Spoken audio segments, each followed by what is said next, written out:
The following program, The Russ Belville Show, is intended for responsible adults only. We advocate to the repeal of marijuana prohibition for adults. We discuss the science, culture, and controversy about America's marijuana laws. We do not advocate any illegal activity and encourage all listeners to learn their state and federal marijuana laws. Opinions and claims made by guests and advertisers on The Russ Belville Show are their own, and The Russ Belville Show cannot be held legally responsible for their validity or reliability. Viewer discretion is advised. You take a seed, you plant it, you grow it, you dry it, you roll it, you smoke it. You take a seed, you plant it, you grow it, you dry it, you roll it, you smoke it, and it goes down smooth. Hey! Spanning the continent to bring you the truth about cannabis and marijuana law reform. I smoke pot and I like it a lot. From the promise of legalization. And I think that we need to rethink and decriminalize our marijuana laws. To the agony of prohibition. One major responsibility is to encourage people to use less drugs. The Russ Belville Show, the voice of the marijuana nation.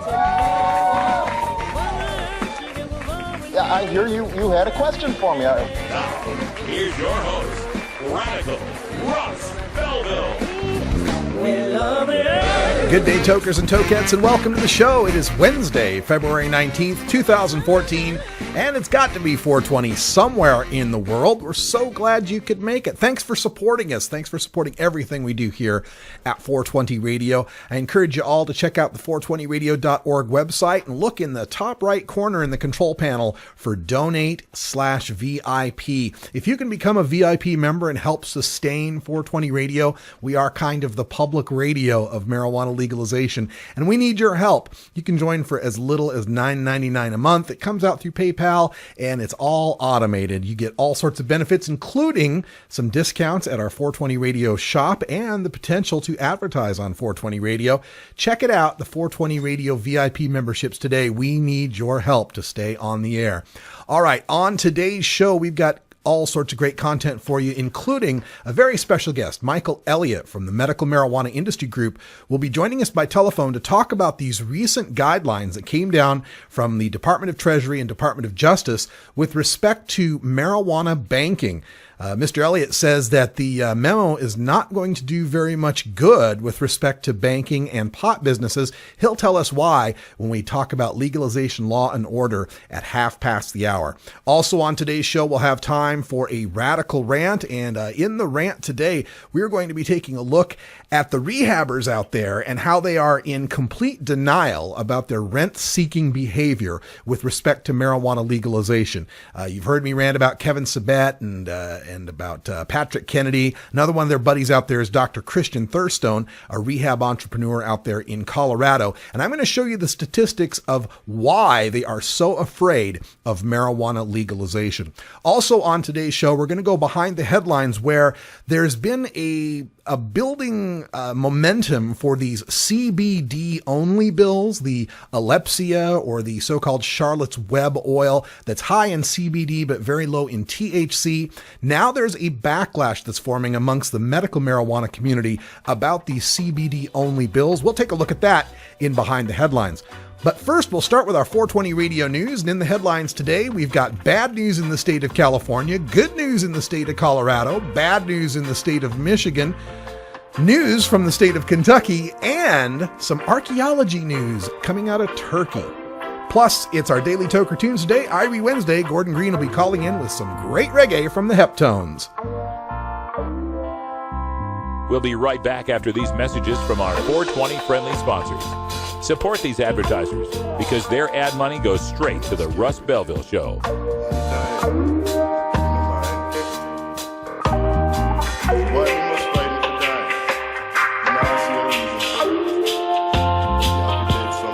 You're tuned into the Russ Belville Show, the voice of the marijuana nation.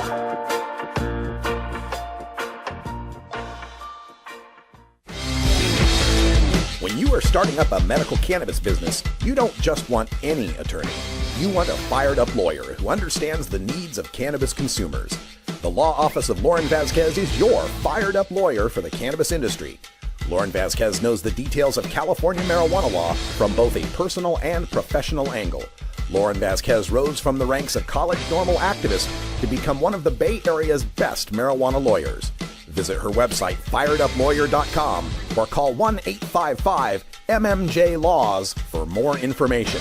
That's 855-665-5297 for Lauren Vasquez, your Fired Up Lawyer, or email fireduplawyer@gmail.com. The number again is 855-MMJ-LAWS, 855-665-5297 for your Fired Up Lawyer, Lauren Vasquez.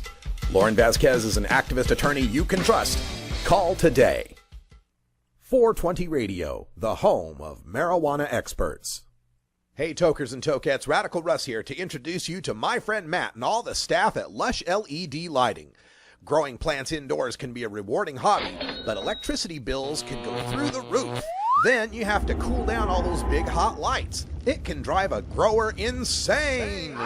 With Lush LED Lighting, you can solve many of these issues and double your rewards. If you thought LEDs were meet the tech of today, Matt and his scientists have developed the perfect light for flowering plants with far less cost and heat.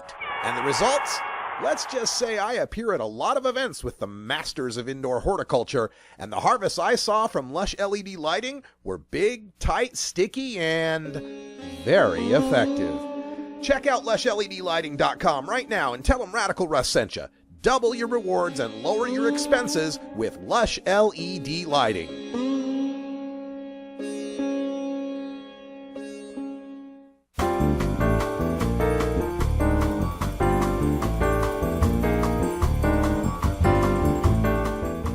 This is your 420 Radio News for Wednesday, February 19th, 2014, brought to you by the National Cannabis Coalition. I'm Russ Belville. Marijuana legalization for California in 2014 is likely dead. The Control, Regulate, and Tax Marijuana Act, backed by the big money of the Drug Policy Alliance, said they will stop gathering signatures for the initiative. Quote, "We decided it was more important to do it right than to do it fast," end quote, said Stephen Gutwillig, the Drug Policy Alliance's deputy executive director. Gutwillig also said, quote, "If we had a couple more months, we would have been able to do it," end quote, as DPA had raised enough money for signatures, but not the campaign. The Marijuana Control, Legalization, and Revenue Act is still gathering signatures, but accuses DPA's initiative of, quote, "sucking all the air out of the room," end quote, and stalling their fundraising. The campaign says it has raised $10,000 in a state where initiatives are estimated to cost $8 to $10 million to pass. The California Cannabis Hemp Initiative, pioneered by Jack Herer, also lacks any serious funding. Any initiative seeking ballot access to legalize marijuana in California would need over 500,000 valid signatures by the end of April. Colorado is reaping more marijuana tax revenue than they initially expected. In the governor's first budget proposal following commercial marijuana legalization, the state will spend $99 million raised from the 10% sales tax on pot, well above the $70 million voters were promised in marijuana tax revenue. Based on this figure, officials estimate sales of marijuana will approach $1 billion in the next fiscal year. Governor Hickenlooper proposes $45 million for youth marijuana prevention efforts, $40 million for substance abuse treatment, including $7 million for 105 new treatment beds, and $12 million in public health spending that includes almost $2 million for a Drive High, Get a DUI campaign. This is in addition to the $40 million raised by the 15% excise tax that is already earmarked by law for school construction. A lawmaker in Michigan is proposing a bill that would allow landlords to ban marijuana cultivation and smoking in their properties.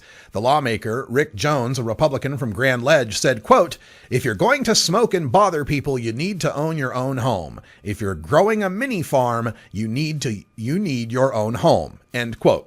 The Senate Judiciary Committee listened to overwhelming opposition to the bill from medical marijuana patients who explained that owning a home isn't feasible for many disabled people on fixed incomes. Landlords testified that marijuana smell in apartments is, quote, "going out into the hallways," end quote, and tenants, quote, "could still smell it in the ground floor," end quote. The bill only focuses on growing and smoking. Use of cannabis edibles, tinctures, topicals, and presumably vaporization would still be allowed. Jones's bill also bans the smoking of medical marijuana in, quote, any portion of private property that is open to the public, end quote, which would criminalize any kind of patient lounge or cafe. A lawmaker in Kentucky has introduced a bill legalizing the study of cannabidiol at state universities.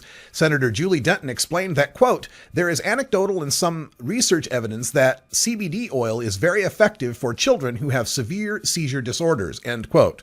Senator Denton also told reporters that she believes her bill focusing only on high CBD, low THC oil from marijuana will have a better chance of making it through the Kentucky legislature than a traditional medical marijuana bill that legalizes medical use of the whole plant and all its varieties. Senator Denton joins Florida Representative Matt Gaetz, Georgia Representative Alan Peake, and Utah Representative Gage Freur in promoting only the form of medical marijuana that contains minimal THC. United Patients Group and other medical marijuana supporters, including Vanessa Waltz, writing for Ladybud magazine, are warning that, quote, by endorsing high CBD cannabis, new legislation will do more harm than good, end quote. Archaeologists in Turkey have uncovered the oldest known hemp fabric, dating at over 9,000 years old. The cloth was wrapped around the skeleton of a baby found buried in the ruins of a Neolithic city that once numbered 10,000 in population. Quote, the fire warmed up the ground and platforms of the building and created a kiln drying effect. Therefore, the pieces and this piece of cloth underground have been so far protected. Examinations in the laboratory show that this piece of cloth is linen weaved with hemp, end quote, said Professor Ian Hodder, head of the excavations. Prior to this discovery, the oldest hemp cloth was found in China, dating 7,000 years old. For comparison's sake, this 9,000-year-old hemp cloth is twice as old as the oldest Egyptian pyramid.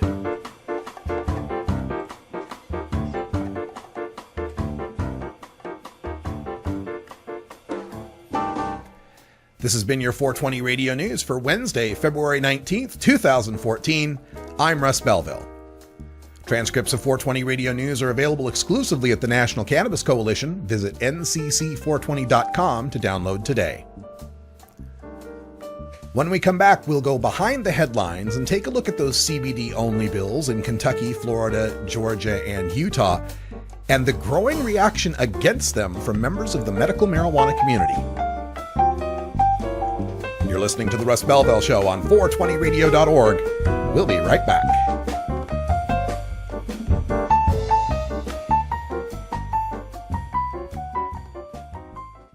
I'm Radical Russ Belville, and I want to thank you for listening to 420 Radio. We couldn't survive without you and our sponsors, and I'd like you to check out one of our prime sponsors, the National Cannabis Coalition. I've been working with NCC since June of 2012, and I'm proud to be part of the team they have assembled. National Cannabis Coalition is building the partnerships with reformers, lawmakers, and industry we need to be successful. Visit the National Cannabis Coalition website at nationalcannabiscoalition.com or the easier-to-remember ncc420.com. That's where you'll get the exclusive first look at my radical rants, as well as informative articles from the nation's top cannabis pundits. Visit ncc420.com today, and if you have your phone handy, text Russ to 420-420 to support NCC and 420 Radio. It's a free text message that helps us help you end adult marijuana prohibition. Learn more at ncc420.com, and thanks for supporting independent marijuana legalization public radio. I'm a reefer smoking man. Wood Pipe Smoke Shop and Speakeasy is your source for cannabis community gear in southern Wisconsin. Owners Brian and Tammy Wood are located in Kendall, just outside of Madison, and they've got everything for the smoking enthusiast, including a full assortment of pipes, water pipes, hookahs, bubblers, one-hitters, and so much more. They're open noon to 8 p.m. Monday through Saturday and can help you with your detoxification therapies as well. Call 608-466-7473 or email woodpipes@yahoo.com for more information. That's 608-466-7473 or email woodpipes@yahoo.com. And as always, go pack go.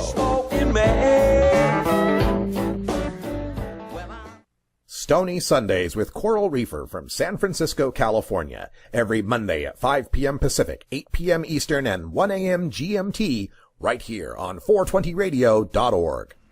Welcome back, everybody. 15 after the hour, and time for us to go behind the headlines. And in the 420 Radio News, we told you of the introduction of this bill in Kentucky to legalize just high CBD cannabis oil. This is also happening in Georgia and in Florida and in Utah. Not Pennsylvania. And in fact, next week we'll be talking to a representative from Pennsylvania about their progress on medical marijuana. It was misreported, including by myself, that Pennsylvania had a CBD-only bill. That's not true. But for these other 4 states, they have these new CBD-only bills. And there's a growing outrage now from people in the medical marijuana community about this. It's kind of, they're learning that this push toward high CBD is in essence a re-demonization of THC. And there's so many patients that benefit from THC, from cancer to AIDS to glaucoma, PTSD, nausea, pain, so much that can be helped by THC, that these medical marijuana advocates are recognizing the CBD only is kind of leaving them out. Now, this is kind of ironic because for those of us who are healthy, we're the ones who've felt left out since all of these medical marijuana bills have been championed and didn't bother to include us in keeping us from being criminals. So we kind of know how that feels. I mean, it's CBD. It doesn't get you high. Must feel to them like I'm a patient, not a criminal, feels to me. But nevertheless, it's my hope that because of this, we'll start to recognize that we need to all be fighting together for the use of the whole plant, regardless of reason. And I'm glad to see that some patient groups are starting to stand up for that. The excellent writer Vanessa Waltz, writing in Ladybud magazine, has written a few pieces on this. One piece entitled "Why No Parent Should Support CBD-Only Legislation." And she does a good job of detailing how this CBD oil does have some THC in it, and differing patients with differing needs need more or less of that THC. And CBD by itself just does not work as well without THC involved in it as well. Another piece she writes, "Alephsia plus Charlotte's Web plus extracted oil equals medical marijuana. Deal with it." And the most recent piece, "God Created THC, the Threat of the New Women's Christian Temperance Union." And I love the framing that she's put on this because this recalls the temperance movement back in the 20th century when they were trying to ban alcohol, and it was largely predicated as a Christian movement, to save the poor, besotted drunks, right? Well, in this piece, she writes about the Stanley brothers and how they have been written about in the Colorado Springs Gazette. Now, Realm of Caring is the name of the group that the Stanley brothers put together. They're in Colorado. They're the guys that are growing that Charlotte's Web strain for all the kids that need the CBD oil. And in this recent article, he asks, he says, first of all, that we are not a bunch of stoners and we do not associate with the stereotypes of what people would like to associate with us, end quote. That's Joel Stanley. And he continues by saying, quote, "If we were growing psychoactive plants for a bunch of potheads, then that would be the question. But what people should ask is, how did a group of Christians come to grow a plant for sick people?" End quote. Wow. Well, first of all, the Stanley brothers admit in that same article that that 30% of the cannabis they're growing is psychoactive. So I guess they're growing it for the potheads, right? I guess they're growing those psychoactive plants for the potheads. United Patients Group, another group, they just released a press release here on PR Web where John Malanka, who's the founder and owner, says legislation that divides medical cannabis into the categories of good cannabis that doesn't get people high and bad cannabis that does ignores the many proven health benefits of THC and threatens patient choice. And very, very good point. And he also points out many parents have found that they have to play with the THC levels to reduce the seizures in their epileptic children. And children with other diseases, especially cancer, need THC. There's also some reference in here to the Cash Hyde Foundation and how Cashy Hyde was able to use THC to help to deal with his cancer for the brief time he was alive. Of course, our own brave Michaela, who has dealt with her leukemia, is in desperate need of this THC. So I just hope that finally the medical marijuana community will recognize that continuing to fight for why we use marijuana can only lead to these kind of divisions amongst marijuana smokers. It's time to fight for legalization for every person for any reason they need it, including medical uses. Then the CBD people are protected too. You know, it's not as easy as just picking out one of them. You gotta have them all. It's frustrating, man. So we are going to engage in some testing of some high THC cannabis. We'll be right back. Oh, have you ever met that funny reefer man? A reefer man. Have you ever met that funny reefer man? A reefer man. If he said he swam to China, he would sell you South Carolina. Then you know you're talking to that reefer man.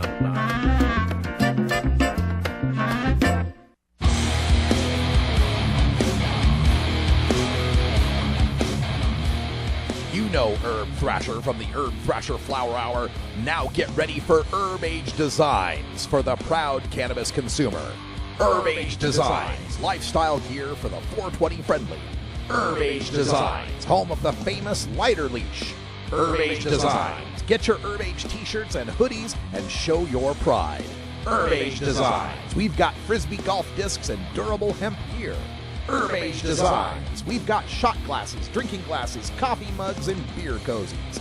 Check us out on Facebook and online at herbagedesigns.com. And follow Herb Age and Herb Thrasher on Twitter. We'll see you at this year's Hemp Fest. Crank it up.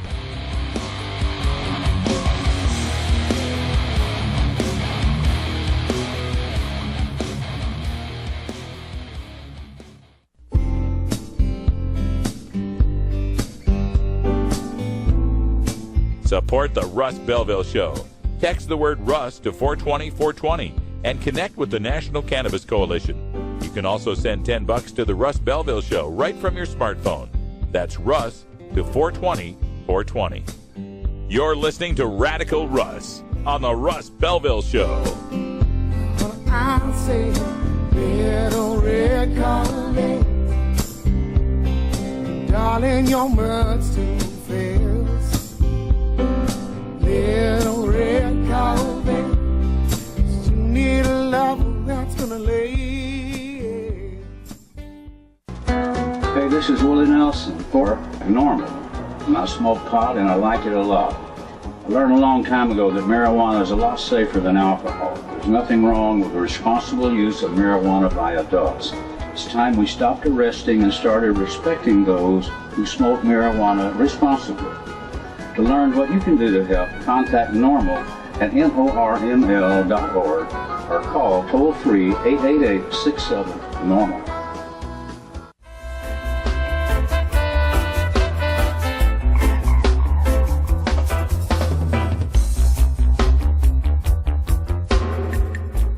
Everyone knows music and marijuana go together, so let's wind up our 20 after break with the Russ Belville Show's Daily Toker Tunes, the best in pod-safe 420 music from around the web.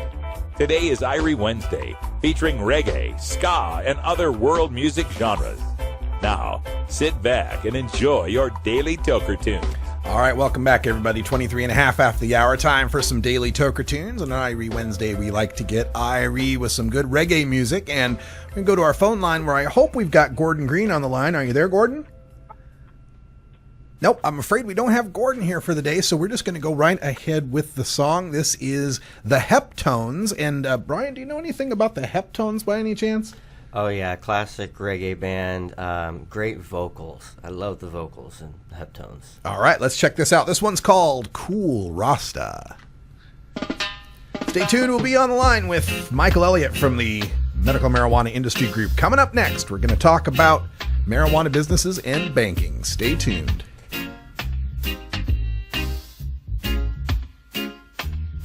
I say cool, oh cool, cool right.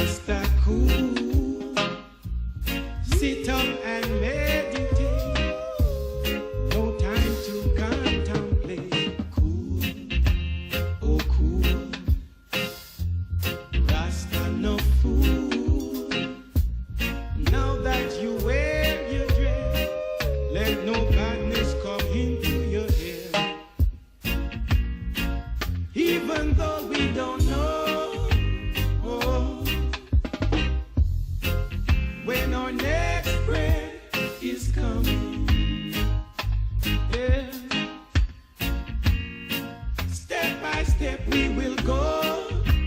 Oh, knowing Georgia is before I.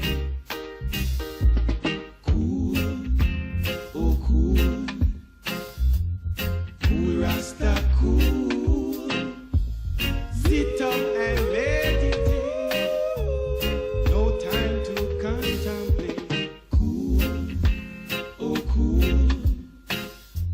Cause Rasta no fool. And when you wear your dress, let no badness come into your head. Cause rocky road we know. Oh, Rasta man a liver. Hey, hey. So step by step we'll go. We'll go. Jaja is the forgiver. Hey, hey. Oh. Oh, yeah.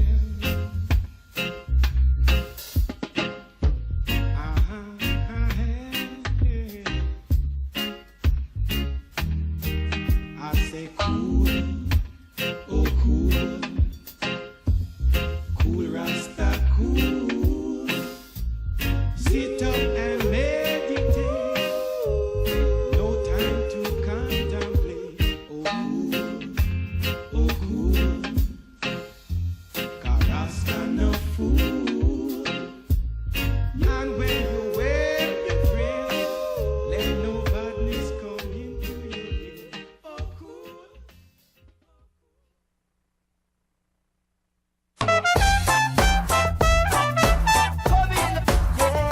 Support the Russ Belville Show. Text the word Russ to 420-420 and connect with the National Cannabis Coalition. You can also send $10 to the Russ Belville Show right from your smartphone. That's Russ to 420-420. In the afternoon, if I'm home,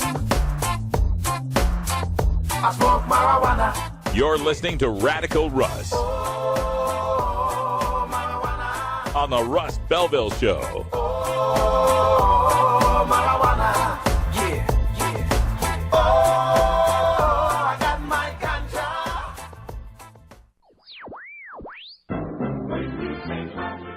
Marijuana and alcohol are the two most popular recreational drugs in America.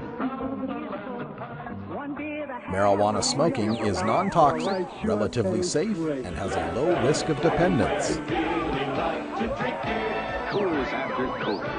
Alcohol drinking is potentially fatal, dangerous to society, and is quite addictive.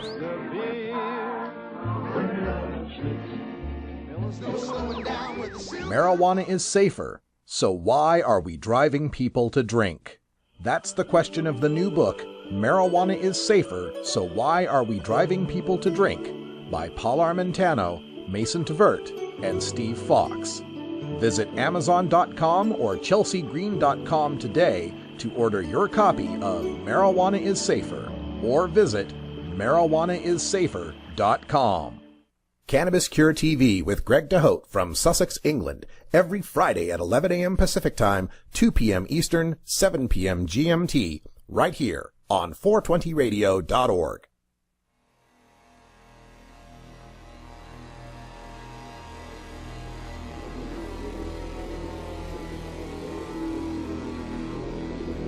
In the marijuana law reform movement, the cannabis community is represented by thousands of dedicated defense attorneys fighting to end prohibition and keep us free.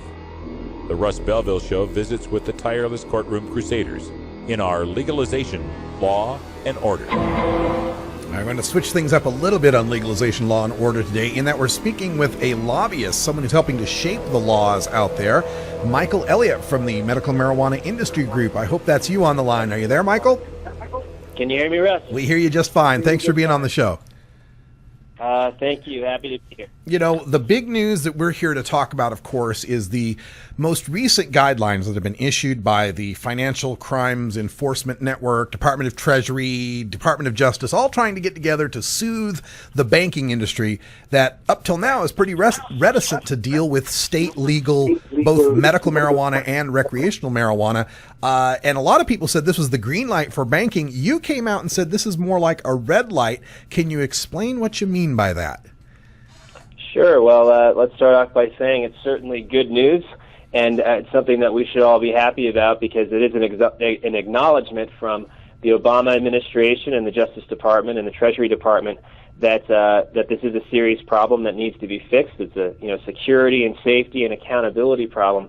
But really, that language of the red lights that I put out there was really just me highlighting what the bankers are saying, what the Colorado Bankers Association and Don Childers have said here in Colorado, that this wasn't a green light, it wasn't a yellow light, this is a continued red light, and that as our members of our trade association here with the Marijuana Industry Group, they've been calling up banks, and it's very frustrating.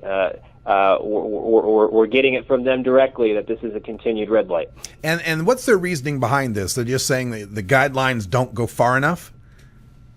Well, I think the simple thing is, Russ, like this whole program is, with the Obama administration from the start, with the Ogden memo back in 2009, I believe, and then our memos afterwards, it's always been a low law enforcement priority. It's still federally illegal, but low law enforcement priority. And that's because, the Obama administration can't just up and change the federal banking laws necessarily. And so that's really a lot of what this new memo is doing is it's giving a path forward so that the banks it creates a new SARS sort of report form and a bunch of burdens on the banks that they want to go forward, a bunch of new forms that they have to fill out. But the point of the matter is it's still illegal for them to do this. Forms or no forms. And, imagine for a second here that we have a president, Ted Cruz, coming into office in a few years. And what does that mean for the banks? How much protection do they really have? And, we might look like a very a good industry to cultivate, to get the business, because we will be a very large industry. But the risk for the banks is this is what they're telling us, is that their board of directors could be removed for getting into trouble for violations such as this. So there's a lot of uncertainty on their part, and I'm not sure that we're necessarily good enough or big enough for especially the big banks. We might have more luck with some of the smaller banks. Gotcha. So it's a kind of a case where these banks feel like all they'd be doing is documenting their federally illegal activities for the next evil prosecutor or anti-marijuana administration that might come into office. That is right. And that's what we're hearing from them, is just the frustration that this is actually worse than the things were before, because now it's requiring a lot more from these banks to really look into it and to verify. I mean, some of it, from one perspective, is a very good thing. I mean, that we probably do want the banks to verify that they're licensed businesses that are that aren't drug cartels doing money laundering. But from the other perspective, it puts a huge burden on the banks to ensure that the money that they're taking is in fact legit. And that's not something that the banks necessarily want to be doing. They want a safe harbor. They want to be doing. They want this to be legal and not just ignored. They want it to be ignored, illegal and ignored. They want it to be legal, and that means and it's part of the press release I put out there is Congressman Perlmutter that this is Congressman Perlmutter is a Colorado congressman who has a bill that would fix this issue, and perhaps we should talk about how likely it is that such a bill actually gets through Congress, but that would be one solution. Now, for that bill to get through Congress, is this just identifying the banking issues? Is there anyone taking on the IRS 280E issues as well? Well, that wouldn't be Congressman Perlmutter's bill. I know that there's a separate effort to fix the tax issues, and I'm sorry, I don't remember whether there is a specific bill on that one or not yet, but that one seems like a much harder fight, because I mean, the interesting thing about this whole banking debate is that, you know, the roles have actually been reversed. And I guess I'll back up a bit here and say we tried to fix banking in Colorado back in 2012. And we've got 500 pages now of marijuana law in Colorado, of law and regulations. It's an awful lot of law and regulations, but we haven't been able to fix banking here. We tried back in 2012 with a bill that was a state bill that was sponsored by Senator Pat Stedman, who has been great for this industry. But we took it to committee, and quite frankly, we lost big time. And we lost because we were fighting against the cops and against the bankers. None of them wanted it. Nobody really wanted it. And the solution that everyone gave us was that we needed to go solve this issue at the federal level. But the interesting thing about that committee hearing at the Capitol was, you know, I sat there and watched cop after DA after representative of the Colorado Attorney General's office, and then the bankers all get up and say, you know, we'd really like to solve this issue, but this is federally illegal, and basically saying, you know, we don't really care if somebody gets killed over this banking issue. It's federally illegal, and we have a principled stand there that, you know, we just can't do this. And I got up and got to say that I'm on the side of public safety and accountability. And it's amazing how those roles are reversed, because those cops, all of those people for decades now have said we cannot reform our marijuana laws because of public safety reasons. And for them to ignore the public safety reasons and for us, our side, to embrace it, to be on the side of public safety, well, that is an amazing change in momentum and in rhetoric. And you just see it when you look at the national media and how much traction this issue is getting.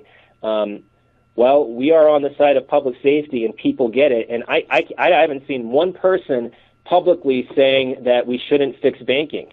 And I think the reason is because that is not a credible position to have, to be against, you know, safety and security and on the side of, you know, violence and you know, the lack of accountability. Yeah, you're absolutely right. We're speaking with Michael Elliott from the Medical Marijuana Industry Group. And one irony that strikes me as we discuss this banking issue is how all these bankers seem to be all so ethical and wanting to follow the law when it comes to marijuana money. But just wasn't it 4 or 5 years ago they trashed our economy in the subprime crisis and did billions and billions of dollars worth of crime? HSBC's been laundering drug money. They got slapped on the wrist for that. I mean, suddenly they're all ethical. What do you think of that? Russ, I'll let you be the one to criticize the banks. I'm in the business of trying to forge a banking relationship with some of these folks and show them that, you know, that they don't really have much to be fearful of, and that we are in fact legit businesses, and, you know, folks that have passed background checks and done financial disclosures, and then, you know, we're complying with all these regulations with seed to sale tracking and all these ownership and residency requirements, and all of, you know, the financial disclosures about where all the money's come from. So these are very transparent and accountable businesses, and I think that's just, you know, our main point to the banks is that you know, that we're transparent, we're accountable. It's okay to do business with us, and we're going to be excellent customers, and that's going to be a benefit to them. But I think right now they're seeing all the risk. Mm-hmm. Yeah, in that Colorado budget that we just saw dropped today or yesterday, I guess it was, they're showing $99 million that they've made that they're going to be spending on various programs, and estimating $1 billion revenue or $1 billion sales in the next fiscal year. So do you think that as the money builds in this industry that the momentum will just kind of be unbearable for them? They'll just have to do something at some point. And would you bother to guess how soon that might be? Well, that's a really tough question. I think you know, you see all this momentum to fix banking right now, and it's, you know, it's coming from people that, quite frankly, were opposed to Amendment 64. Like our Governor Hickenlooper and his office have been right at the lead of trying to fix banking, and so is Mayor Hancock here in Denver. These are people that were very, very outspoken against Amendment 64, but see the need to fix this. And then our congressional delegation is getting on board as well. And, you know, this isn't a partisan issue. And so we have all this momentum, and that memo, was supposed to address the issues, but it hasn't. And maybe things loosen up here when the media dies down, and maybe some of these smaller banks will get a bit more comfortable.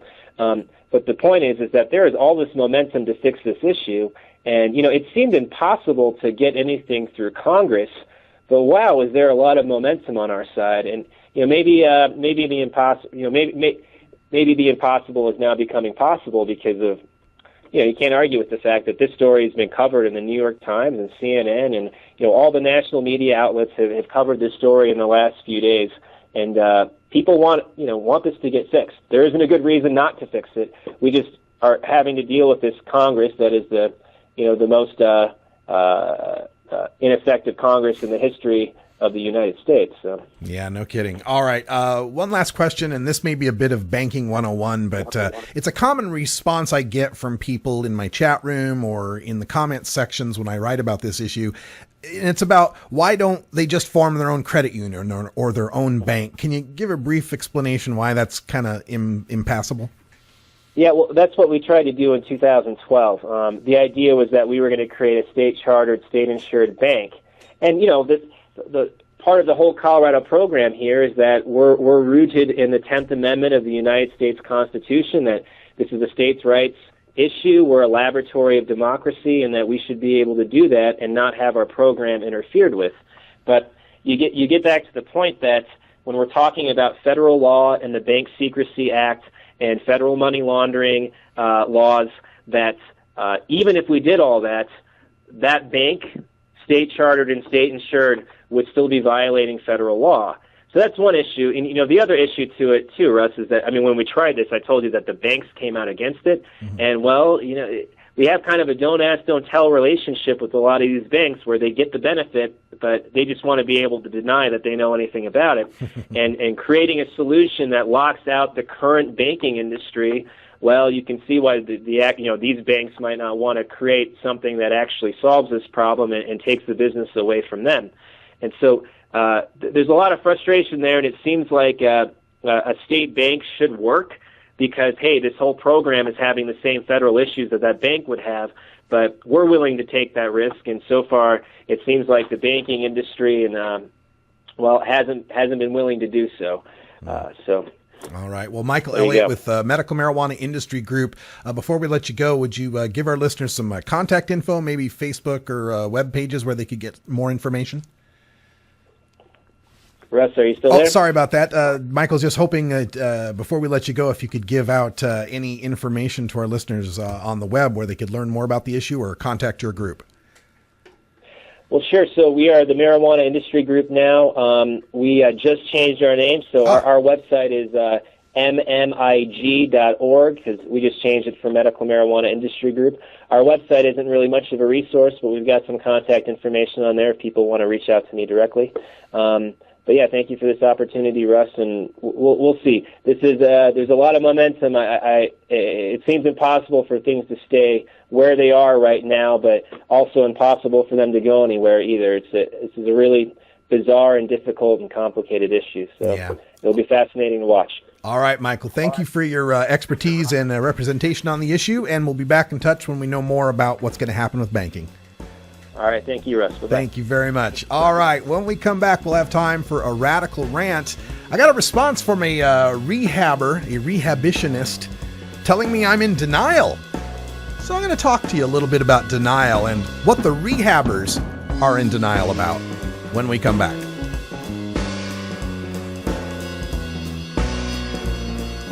We'll be right back after these messages from our 420 friendly sponsors. Support these advertisers because their ad money goes straight to the Russ Belville Show. You're tuned into the Russ Belville Show, the voice of the marijuana nation.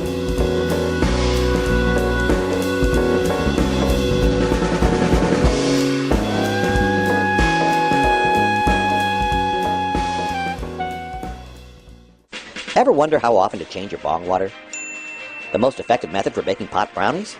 The best destinations for a ganja getaway? How to hide herb in your car? Whether to grow your own? How precisely to legalize it? Or how something as wonderful as marijuana ever got to be illegal in the first place? Finally, you can find all these answers and much more in the official High Times Pot Smoker's Handbook, featuring 420 things to do when you're stoned. Since 1974, High Times magazine has covered marijuana in all its aspects and wonders, from cultivation to legalization to the herb's enduring and exalted place in popular culture. Packed with inside information, the official High Times Pot Smoker's Handbook rolls all of this collected wisdom together into a single indispensable ganja guide, including an entertaining look at marijuana's history, profiles of herb-friendly travel destinations and festivals, favorite potluck recipes from the High Times staff, smoking skills, advocacy and activism, essential marijuana movies and songs, profiles of famous cannabis strains, comprehensive growing information, celebrity endorsements, and much more. This is truly, finally, the ultimate guide to green living. 420 Radio, fighting prohibition since 2012.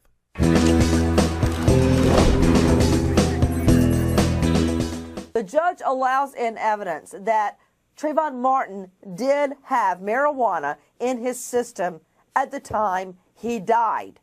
What difference, if any, does that make? Because I've seen too many felonies, and I don't mean pot sales or growing pot like this guy up in Connecticut. To me, it means that he is less likely to pick a fight with someone. I mean, people on pot shoot each other. Isn't it true that when you smoke pot, you just want to lay on the sofa and eat? People on pot kill families, wipe out a whole family. The common connotation pot goes with lethargy, with the munchies, with wanting to eat, with being laid back, not with chasing somebody down, jumping out from behind bushes, beating them in the head till they're pulpy, and basically starting mortal combat. That's not what you typically equate with smoking a doobie. I've got to be drinking booze, or I've got to be smoking, or I've got to be high on pot. You want answers? I'm as mad as hell, and I'm not going to take this anymore. You want answers? You have offended my family. I think I'm entitled. You want answers? I want the truth. And you have offended a Shaolin temple. You can't handle the truth. Surely you can't be serious. I am serious. And don't call me Shirley. Radical Rant. All right, well, I wanted to refer back to a post on my RadicalRuss.com blog. It was something I wrote a while ago, actually, last May, called The Ongoing Reefer Madness of Dr. Christian Thurstone. Thurstone is this rehab entrepreneur in Denver who's got his own Dr. Thurstone blog, and he writes some pretty outrageous things. And this article focused on one part where he was actually talking about how the next thing that kids might do is be injecting THC. Go straight to the needle, right? So it's crazy, of course. Don't really need to go over that. You can read the piece on the radicalrust.com if you'd like to. But in the piece, I went back to the National Survey on Drug Use and Health and came up with some numbers, about what the demographics of pot smokers are. And I just want to go back and remind you of these. In 1979, people aged 12 to 20, that'd be below the 21 age that's proposed in a lot of legalizations. People aged 12 to 20 in 1979 made up almost 39% of marijuana smokers. By 1991, that proportion had slid down to just 30% of all marijuana smokers. And now in 2010, which is the most recent survey up to that time, people aged 12 to 20 make up only 25% of all monthly marijuana smokers. In fact, there are almost 4 million fewer monthly marijuana smokers aged 12 to 20 now than there were in 1979. Not per capita. Like overall raw numbers, there are 4 million fewer 12 to 20-year-old marijuana smokers now than 1979. So I brought up these statistics, and I had some research from on marijuana withdrawals that I brought up. A pretty long post, and I've got a ton of links in there, to the different research papers on marijuana withdrawal and the potency of marijuana, and, fairly well-researched piece, right? Well, this piece has been sitting for a long time. It just got a comment yesterday from a guy who goes by the name of Family Man. And this is the comment. Russ, you're in denial. Dr. Thurstone is 100% correct. But don't let his views harsh your buzz. Just don't drug and drive, and don't get kids on it. Thanks. Oh, Oh, a little condescension with your ad hominem abusive. Very nice. Very nice. Okay, so this is the idea that ad hominem abusive, it's one of the logical fallacies that basically says we don't have to listen to what you're saying because you're just a fucking pothead. That's basically what it is, right? And of course, we all know denial's a river in Egypt, but that's an old joke. Let's take that at its face. Let's suppose I am the poster child of marijuana addicts. After all, I smoke pot every day. All day. Like, I wake up, I smoke some pot. I do some writing and research, I smoke some pot. I do a show and I smoke some pot. I post-produce the show and I smoke some pot. And then I go sit up on the couch and watch some TV and I smoke some pot. So, guilty as charged. Let's just give them that. Guilty as charged. I'm a marijuana addict. Can you refute the data and the assertions and the research that I said in the previous post? This whole thing of denial is the instant go-to for any rehabitionist who's losing an argument. Oh, well, we don't have to listen to what you're saying. You're just a pothead. No, you do have to listen to what I'm saying because I've got the facts and data because I look shit up. It doesn't matter whether or not I'm a marijuana addict. It doesn't matter what you think of my marijuana use. What matters is the facts, data, science, reason, and logic we're laying out here on a day-to-day basis and the plain demonstrable fact that you got no answer for it. That the rehabbers got no answer for this. Folks, the only denial that's going on here is the denial of the rehabbers on their rent-seeking behavior, on their need to keep marijuana prohibited in order to keep the grant money flowing. Marijuana addiction is a cash cow for these rehabbers because pot smokers are more likely to have jobs and insurance to pay for rehab. And they're the least likely to relapse if you threaten them with P-tests back by jail. Their success at breaking this addiction also helps to boost the stats for these rehabs when they're seeking funding. And let's not forget the P-testers who make a lot of money because pot positives make up the majority of their business. And if businesses had to measure their drug testing budgets against the very rare cocaine, meth, or heroin positives, they'd be a little less likely to be getting return on their investment, a little less likely to keep on drug testing.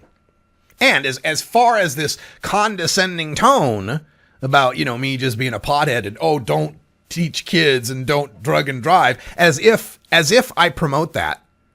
As if I promote people getting high behind the wheel. I'm the guy whose voice is on all those public service ads you listen to throughout the day, telling people not to smoke and drive impaired. And as far as getting kids high, you're the one supporting the status quo where 81 to 90% of kids for the past 3 decades now have said it's easy or fairly easy to get marijuana. You're the one supporting the status quo where 44% of high school kids know a weed dealer at school and 1 in 5 high school seniors smoked pot this month. I'm the one who's proposing putting the pot behind adult-only stores and checking kids for ID. And the most annoying part of this has to do with the very obvious statistics that show how marijuana users are funding the rehab and drug testing industries. This is information from the 2011, it's the what they call the treatment episode data set. And what it does is it tracks the 1.8 million people in rehab. Now there's actually 2.6 million people in rehab. TEDS A, as it's called, only tracks 1.8 million of them. Those are the ones because all rehabs in the United States who receive any sort of public funding have to report to this database. And in some states, they have laws that require the private rehabs to also report. Okay, so about 1.8 million of 2.6 million rehabbers, or about 60% of the rehabbers, are counted for in TEDS A, and we have no reason to believe that the other rehabbers, the other 800,000, would be any different than these statistics. So out of those 1.8 million in rehab, 1.1 million of them didn't use marijuana. 695,000 of them did use marijuana. Now, they might use marijuana and alcohol, marijuana, alcohol, and meth, marijuana, alcohol, meth, cocaine, and heroin, could be any combination of it. But about 60% didn't use pot, might have been drinkers, might have been coke, heroin, whatever, or combinations. 60% didn't use marijuana, 40% did use marijuana, and you can see on the screen right now how it breaks down in rehab referrals. For the people who didn't use marijuana, 41.6% of them checked themselves into rehab versus 28.1% of them who were forced there by a court, the criminal justice system, or because they got a DUI. Got that? So it's much more likely if you didn't smoke pot, it's more likely you admitted yourself to rehab than were forced into rehab.